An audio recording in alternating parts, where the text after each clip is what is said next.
Hello friends, welcome to Multitech YouTube channel.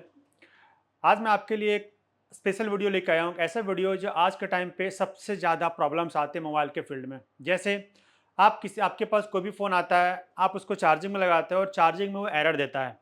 अब वो charging में एरर बैटरी के रीज़न से आ रहा है, बैटरी में फॉल्ट की वजह से आ रहा है या चार्जिंग के फॉल्ट की वजह से आ रहा है, ये दो चीज़ आपको समझना पड़ेगा।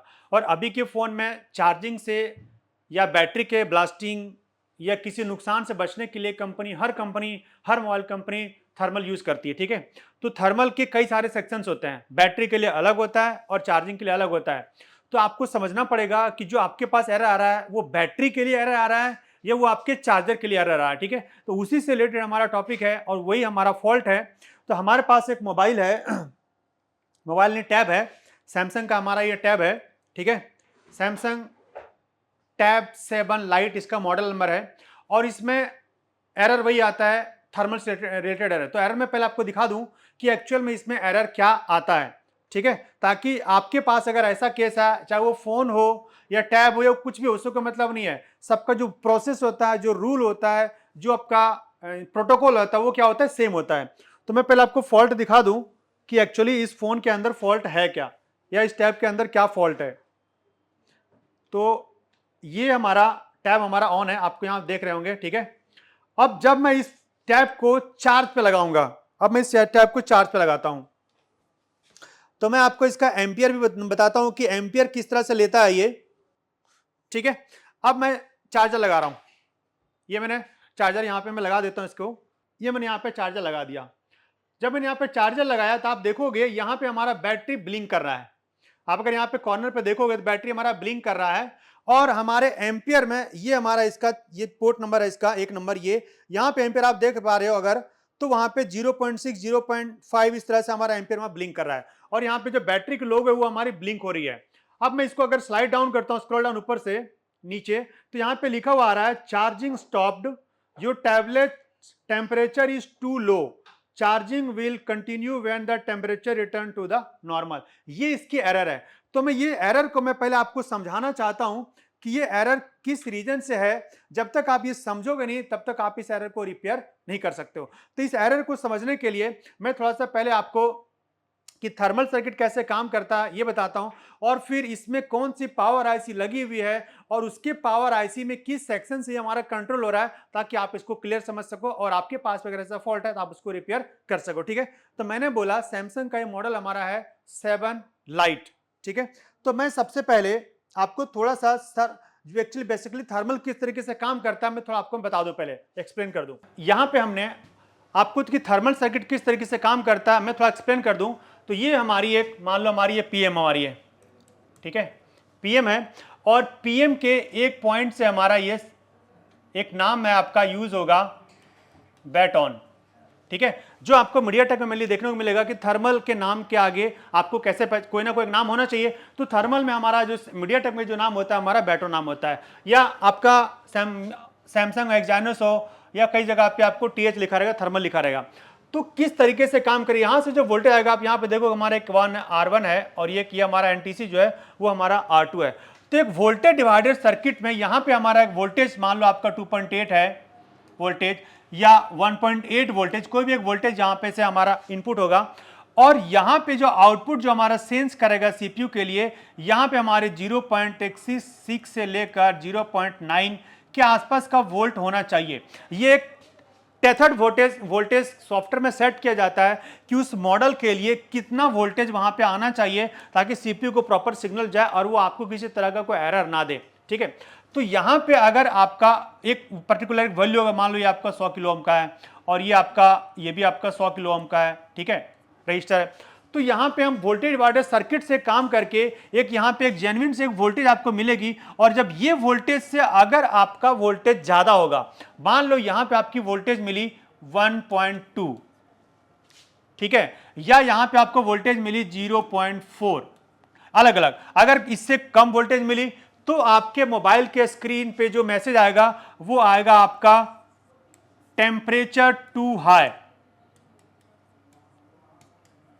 Temperature too high. और अगर यहां पे वोल्टेज ज्यादा मिली तो आपका मैसेज आएगा आपका टू लो, ठीक है? ये तो ये आपको समझना पड़ेगा कि जब आपके पास लो का मैसेज आ रहा है तो वोल्टेज का हमारा डिफरेंस क्यों हो रहा है, क्या क्या आ रहा है, और जब आपका हाई आ रहा है तो क्या आ रहा है। अब यहां पे वोल्टेज की जो डिफरेंस होगी वो किस कारण से होगी, आपके R1 की गड़बड़ी से होगी, सॉरी आपके R1 की गड़बड़ी से होगी या आपके R2 की गड़बड़ी से होगी, ये आपको पहले फाइंड आउट करना पड़ेगा। अगर मान लो यहां पे आपको वोल्टेज ज्यादा मिल रहा है तो इसका मतलब कहीं ना कहीं आपके R2 में गड़बड़ी है, क्योंकि जो यहां से जो वोल्टेज मिलेगी ये आपको 1 पॉइंट ये हो सकता है कुछ वैल्यू आपको डाउन करेगा।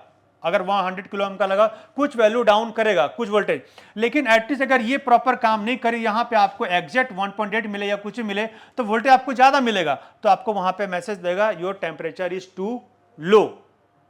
ठीक है, तो जब कभी भी आपको इस तरह का मैसेज आपके पास आता है तो यानी कि प्रॉब्लम कहीं ना कहीं आपके इस थर्मल सर्किट में है और इस तरीके से काम करती है। अब आपको यह ढूंढना है कि उसका R2 कहां है और उसका R1 कहां है। तो अगर यहां पे वोल्टेज 1.8, 1.2 या 1.6 मिल रहा है, इसका मतलब आपको R2 ढूंढना है। R1 एक्चुअली आपका वोल्टेज वो मिल रहा है तभी आपको वहां पे वोल्टेज दे रहा है। अगर R2 यहां पे ना हो तो यहां पे आपको कोई वोल्टेज मिलेगी ही नहीं, जीरो वोल्टेज मिलेगी यहां पे, क्योंकि आपकी लाइन क्या हो जाएगी, ब्रेक हो जाएगी। अब मैं इसी फॉर्मूले को या इसी थ्योरी को मैं आपको इस टैब में आपको दिखाता हूं कि कैसे किस रीजन से ये हमारा ये एरर आ रहा है। तो उसके लिए सबसे पहले इस टैब की कॉन्फ़िगरेशन में आपको समझाता हूं कि इस टैब में कौन सी पावर आईसी लगी हुई है जिसके वजह से ये प्रॉब्लम हमारी आ रही है। ठीक है, तो मैं थोड़ा सा इसका स्क्रीन पे खोलता हूं इसका बोर्नियो। तो जैसे कि मैंने मॉडल बोला कि ये हमारा मॉडल है टैब 7 लाइट, तो मैं इसका मॉडल ओपन कर लेता हूं T225। अब आप यहां पे देखोगे तो इसका बीटमैप है, डायोड है, हार्डवेयर है, वोल्टेजेज है। तो मैं इसका कॉन्फ़िगरेशन पहले मैं आपको समझा दूं कि कॉन्फ़िगरेशन यानी कौन सी आईसी इसके अंदर लगी हुई है, ताकि उसके अनुसार आपको मालूम चले कि आपको किस लाइन पे काम करना है। मैंने जो आपको थ्योरी समझा वो बेसिक थ्योरी आपकी है। अब ये मैंने यहाँ पे टैब ओपन कर लिया है। अब इस टैब के अंदर मुझे थर्मल देखना है, तो थर्मल मेनली जो आपका वोल्टेज वो सारा पावर आईसी के पास होती है। तो मैं सीधा पावर आईसी कॉन्फ़िगरेशन देखता हूँ कि इसमें पावर आईसी कौन सी है। तो थोड़ा सा मैं जूम करता हूँ, यहाँ पे ये इसके पावर आईसी है 6371P। ठीक है, और ये इसकी मेन पावर आईसी है MT6357CRB। ये इसकी मेन पावर आईसी है। तो जो आपका थर्मल सर्किट का जो मेनली जो काम होता है चार्जिंग पे या बैटरी पे, वो आपका इस सर्किट का जो मेन पावर आईसी है तो उससे काम होता है। तो आपको ये MT6357CRB की आपको थर्मल की सर्किट समझनी पड़ेगी। उसमें जो मेनली दो जो हमारी कॉन्फ़िगरेशन है वो आपको देखना पड़ेगा। अब यहां पे क्या है कि इस मॉडल का अगर आप देखोगे तो इसका सर्किट नहीं है हमारे पास। यहां पे आप देख रहे हो इसका सर्किट हमारे पास नहीं है। ठीक है, जब इसका सर्किट हमारे पास नहीं है तो अगर हमारा वोल्टेज वहां पे कितना आ रहा है ये आपको पहले फाइंड आउट करनी पड़ेगी, और वो कौन सा कंपोनेंट है ये आपको फाइंड आउट करना पड़ेगा। तो इसके लिए हम बिटमैप से भी हम पहुंच सकते हैं। अगर आपके पास बिटमैप का नॉलेज है, बिटमैप से भी आप चेक कर सकते हो। तो मैं चलता हूं बिटमैप के पास, इसका बिटमैप ओपन कर लेता हूं। तो यहां पे मैं इसका बिटमैप ओपन कर लिया और मैं सीधा चलता हूं पावर आईसी के पास। तो ये हमारी पावर आईसी है, और पावर आईसी के अंदर देखता हूं सबसे पहले मैं बैटन की लाइन हमारी कहां पे है, उसी से हमारा सॉल्यूशन होगा। और 6357 के अंदर बैटन थर्मल के अलावा एक और लाइन होती है टेम्परेचर रेफरेंस का, या थर्मल रेफरेंस उसको बोलते हैं। जो हमारी लाइन होती है TREF के नाम से, वो TREF लाइन भी हमारी बहुत इंपॉर्टेंट है इस रोल के लिए। तो हमें सबसे पहले उस लाइन को भी चेक करना पड़ेगा जो आपका TREF यानी थर्मल रेफरेंस की लाइन आपकी है। ठीक है, तो मैं एक बार देख लूँ वो लाइन आपकी है कहाँ हमारी। अगर ऐसा नहीं है तो यहाँ पे आप सर्च भी कर सकते हो। देखिए ऊपर में आ गया हमारा लाइन TREF। ठीक है, ये वो लाइन हमारी है, ये हमारी वो लाइन है टेम्परेचर थर्मल रेफरेंस की। और ये लाइन में आपको रजिस्टर मिलेगा, और वो रजिस्टर आपको देखना जरूरी है कि वो है नहीं है, उसका वैल्यू चेंज की उसी रजिस्टर के थ्रू ही हमारा थर्मल का जो इसका बैटन का रजिस्टर वो भी हमारा कनेक्टेड होता है इस मॉडल के अंदर, जो आपकी चार्जिंग आईसी 6357CRB के अकॉर्डिंग। तो आप अगर जब आप यहाँ जाते हो तो ये आपका रजिस्टर, यहाँ पे आप यहाँ पे देखोगे तो ये हमारी वो रजिस्टर है, ये TREF। और इसका जो हमारा जो दूसरा सिरा है ये हमारे इस रजिस्टर यानी ये हमारा जो बैटन देखिए यहाँ पे लिखा बैटन, ये हमारा इस रजिस्टर से हमारा NTC रजिस्टर से हमारा कनेक्टेड रहेगा। और ये जो बैटन की जो दूसरी सप्लाई आपकी सीधा पावर आईसी के अंदर जाएगी। ये आप देखो,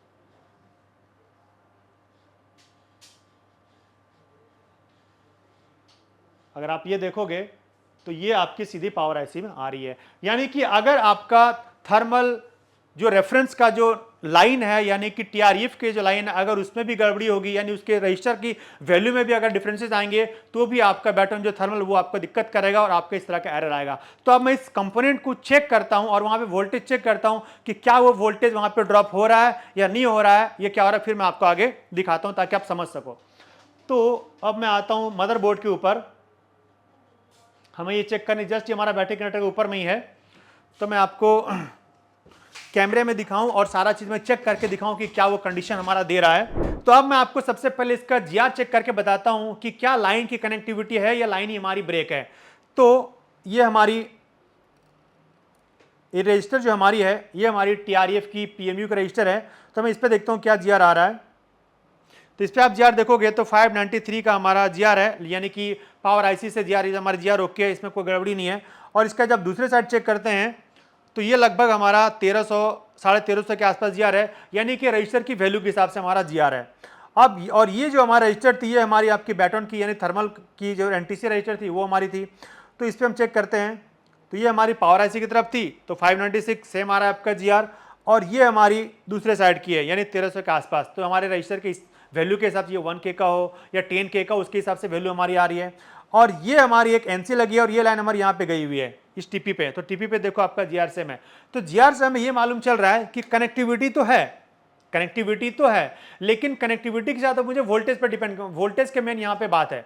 तो वोल्टेज यहाँ पे क्या है कि ये जो हमारी टीआरएफ की जो लाइन है, इस पे हमारी 1.8 की वोल्टेज आएगी। और ये बैटन रजिस्टर जो हमारा थर्मल रजिस्टर है, यानी इसके थ्रू यहां पे वोल्टेज हमारा डाउन होना चाहिए। डाउन का मतलब कितना, एक जो एवरेज वोल्टेज है थर्मल के लिए वो 0.6 से लेकर 0.9 यानी 1.0 मैक्सिमम मान वहां तक आनी चाहिए। लेकिन अगर इससे वोल्टेज ज्यादा आता है तो लो का एरर देगा, अगर वोल्टेज कम आता है तो हाई का देगा। तो अब हम वोल्टेज चेक करते हैं, देखते हैं कि क्या वोल्टेज आ रहा है। ठीक है, तो मल्टीमीटर को मैं सेट करता हूं वोल्टेज पे। ये मैंने मल्टीमीटर को सेट कर दिया वोल्टेज पे, और अभी मैंने इसमें सिर्फ डायरेक्टली चार्जर लगाया, बैटरी कनेक्ट नहीं किया है। अब इस कंडीशन में मैं आपको वोल्टेज चेक कराता हूं कि वोल्टेज क्या आपका आ रहा है। ठीक है, तो यहां पे हम देखते हैं, तो देखिए यहां पे वोल्टेज 1.7 यानी 1.8 वोल्टेज हमारा आ रहा है। अभी जस्ट मैंने चार्जर लगाया इसके अंदर। ठीक है, और दूसरे साइड यहां भी हमारा 1.8 आ रहा है, और अगर लास्ट में मैं टीपी पे चेक कर दूं तो 1.8 ही हमारा आ रहा है, यानी ये पूरी लाइन। अब यहां जब मैं बैटरी लगाऊंगा तो बैटरी लगाने के बाद जब चार्जर लगाऊंगा तो यहां पे वोल्टेज आपका ड्रॉप होना चाहिए। तो अब मैं इस फोन के अंदर बैटरी लगाता हूं, ये मैंने चार्जर हटाया और यहां मैं बैटरी कनेक्ट करता हूं।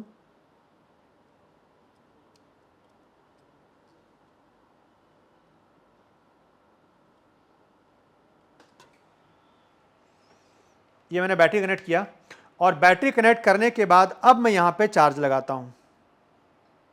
ये मैंने चार्जर लगा दिया। अब मैं यहां पे वोल्टेज चेक करता हूं, तो ये हम लगाया ग्राउंड, और यहां पे तो देखिए यहां पे 1.8 तो आ रहा है, सही है, लेकिन हमारा यहां पे वोल्टेज दूसरे साइड में अगर मैं इस पे चेक करूं तो इस पे वोल्टेज भी अभी देखो 1.5 ही आ रहा है, यानी ड्रॉप नहीं कर रहा है वोल्टेज ये। तो अगर ये वोल्टेज हमारा ड्रॉप नहीं करेगा 0.6 से लेकर 0.9 के बीच में, तब तक ये हमारा एरर आता रहेगा। तो इसका मतलब ये है कि या तो अभी हमारी ये जो गड़बड़ी है, ये गड़बड़ी हमारी इस रजिस्टर के अंदर है जो वोल्टेज को ड्रॉप नहीं कर रहा है, जिसको जितना यहां पे इसको मिलनी चाहिए। ठीक है, या तो हमारे इसके अंदर है। तो इस हिसाब से अगर पहला मैं देखूं तो इस वोल्टेज किसके ऊपर हमारा आएगा 1.8, और ये कुछ वोल्टेज डाउन करके यहां पे देगी। तो इसका मतलब ये है कि हमारे इस रजिस्टर के अंदर हमारा प्रॉब्लम हो सकता है, जो हमारी टीआरएफ का रजिस्टर है। तो इस रजिस्टर की अगर आपको वैल्यू नहीं मालूम है तो फिर आपको चेंज करना थोड़ा सा मुश्किल काम हो जाएगा। तो आपको अलग अलग तरह का आप चेंज करोगे, तो पहले आपको इस रजिस्टर का वैल्यू पता होना चाहिए कि एक्चुअल में उस रजिस्टर की वैल्यू कितनी है। तो वहां पे जो आपको जो रजिस्टर मिलेगी बेसिकली 100K की, 20K की, 16K की या 33K की, आपको वहां पे एक अलग अलग मॉडल के हिसाब से वहां पे मिलती है। तो इसके अंदर कितनी है अब मैं ये भी जरा चेक कर लूं एक बार। तो मैं यहां पे ओम पे लगाता हूं इसको, ये हमारा ओम पे हमारा रजिस्टर है, सॉरी मल्टीमीटर है, और अब देखूं कि ये रजिस्टर एक्चुअली में यहाँ पे कितने ओम का लगा हुआ है, या हो सकता है पहले किसी ने चेंज किया हो, ये भी ऐसा भी हो सकता है। तो ये रजिस्टर देखो यहाँ पे 10 किलो ओम का रजिस्टर लगा हुआ है, लगभग आपको 10 पॉइंट समथिंग दिखा रहा है ना, 10 किलो ओम का रजिस्टर है। तो ऐसा भी हो सकता है रजिस्टर किसी ने चेंज किया हो, यहाँ पे 100K का हो या 16K का हो या 33K का हो, जो किसी ने। तो अब हमें इस रजिस्टर को पहले हम चेक करके देखते हैं और देखते हैं कि हमारा क्या कंडीशन है, ठीक है। तो मैं इस रजिस्टर को मैं चेंज करता हूँ। तो मैंने वो जो हमारी TRF वाली TRF PMU की जो हमारी रजिस्टर थी, वो रजिस्टर को मैंने यहाँ पे चेंज कर दिया है और अब देखते हैं कि ये हमारा क्या कंडीशन है, ठीक है। तो अब मैं इसको चार्ज पे लगाता हूँ। तो चार्ज पे लगाने में मैं आपको एम्पियर भी रीडिंग करा दूँ कि एम्पियर हमारा पहले क्या था और अभी क्या है। तो ये मैंने चार्ज पे लगाया और ये चार्जिंग का लोगो हमारा आया और जो एरर था वो हमारा यहाँ पे नहीं आया। आपका देख पा रहे इतना देर में हमारा एरर नहीं आया, ठीक है। और देखिए चार्जिंग का परसेंटेज हमारा दिख रहा है, ये हमारा पहले यहाँ पे एरर था पीले कलर का, अब यहाँ पे चार्जिंग का परसेंटेज हमारा शो कर गया, राइट। अब मैं इस फोन को ऑन करता हूँ और आप देखो यहाँ पे हमारा चार्जिंग का परसेंटेज जो हमारा आ गया और बैटरी हमारा ब्लिंक भी नहीं कर रहा है। अगर आपको क्लियर यहाँ पे दिख रहा होगा तो चार्जिंग का लोगो भी है और हमारी बैटरी ब्लिंक जो पहले कर, तो हमारी बैटरी ब्लिंक भी नहीं कर रही है। तो ये आपने ऐसे देखा कि किस तरीके से आपको फॉल्ट को फाइंड आउट करना है और ताकि उसके हिसाब से आप काम कर सको और आपका सॉल्यूशन एक बार में हो, ना कि इसी चीज को बार बार कर रहे हो, ठीक है। और यहाँ भी डिवाइस हमारी चार्जिंग और प्रॉपर हमारा चार्ज हो रहा है। तो ये आपने देखा कि एक छोटा सा रजिस्टर की वजह से हमारी चार्जिंग के अंदर क्या दिक्कत थी। तो इस तरीके से जब तक आप चीज़ों को समझोगे नहीं, जब तक आपको ट्रेसिंग का पता नहीं चलेगा कि किस लाइन में क्या किसके वजह से क्या दिक्कत आएगी या कौन से कंपोनेंट से क्या प्रॉब्लम आएगा, तब तक आप इसका सॉल्यूशन नहीं कर सकते। तो आप इस तरह से अगर आप भी डीप तरीके से सीख के और अपना एक्सपीरियंस करके फिर आप प्रॉब्लम को सॉल्व करके अपना आप इनकम बढ़ाना चाहते हैं, तो आप हमारा इंस्टीट्यूट ज्वाइन कीजिए और आप देखिए अपना आपको कहाँ पे फिर आप इंप्रूव कर पाते हैं। फिर मिलते हैं नेक्स्ट वीडियो में।